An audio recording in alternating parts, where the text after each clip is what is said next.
Ashley Vedits. Kinakabahan kasi ako pag manonood ako ng edits namin kasi yung mga pinaggagawa ko sa loob ng bahay ni Kuya eh. Sige. Okay. Last na to. Wait lang. Ashley.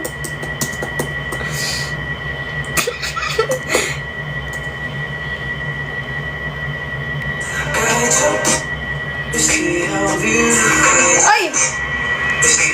La, napapanood ko yung sarili ko. Okay, yun, Ashley Vedits. Gusto ko yun sa PBB kasi hindi ko masyadong napapanood yun. Ano to? Na unti-unti na napalapit sa isa't isa, dumating sa punto umiwas si Ashley kay Ray. Close kami. Nalahi ka naman. Parang nag-tone down siya sa akin. Gusto ko lang malaman ko.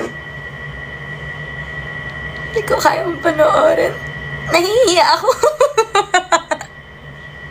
Like, kahit ako lang mag-gusto, nahihiya ako panoorin. Wala. Ang hirap niyo panoorin, guys. Ay, ang arte.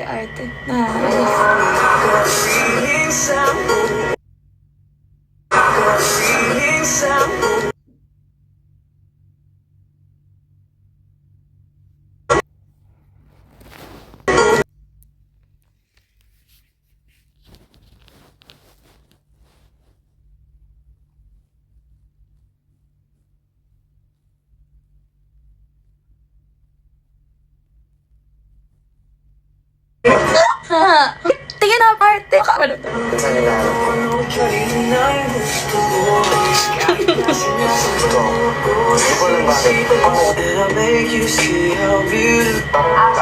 So umiwas ka talaga. Oo na nga. Nangyari. Tama mo. Tapos ewan pag minsan. Nangyari wala tayong interaction. Minsan hinahanap ko. Ikaw ha, sabi na crush mo talaga ako eh. Tika mo, nung napapanood ko, alam ko talaga crush mo talaga ako dati. Anyway, joke lang. Hala, Ate Chon! Oh my gosh, Ashley Sarmiento, nakakatawa yun. Minsan hinahanap ko.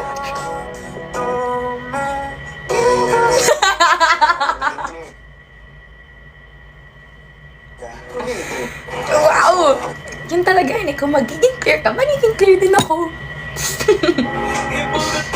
Shirts off and your friends Smiling Angels era. their heads. You're sticking to the floor. Cheers chanted cause they said there was no Grabe to. trying to be the greatest over. Medyo nakaka-stress to. You're sticking to the floor. Cheers As in, pero okay lang. chanted Chill lang naman. there was no chance trying to be the greatest in the league. Where's the trophy? He just comes running over to me. Ay, ito yung comment na nilagpasan ko daw si Clifford. Clifford, sorry na Clifford. Aww. Oh, I miss my Smiling Angel so much. Oh my gosh. Sobrang miss ko na yung Smiling Angels. I love them so much.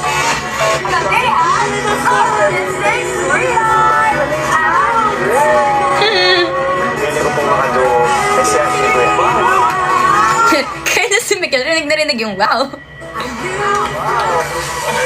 I'm tired.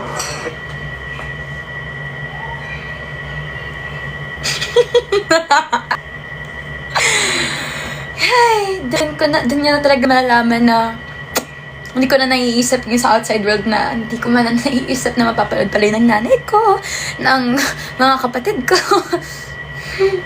Okay, anyways. Alam niyo, favorite task ko to, na branded task. Kasi nakapag-karaoke ako, tapos it was fun. Dahil sa kasama ka. Uy Ashley, alam bang excited ako kumain tayo ng 555 tuna? Makasama ka na kasi, sapat na. Paano pa kaya pag may 555 tuna, tapos kasama pa natin ating pamilya? Alam mo, pag nangyari yan, tapos na. Yo, alam niyo ba, sobrang tawa na ako dito kasi bumanat pa sa taas. Kulit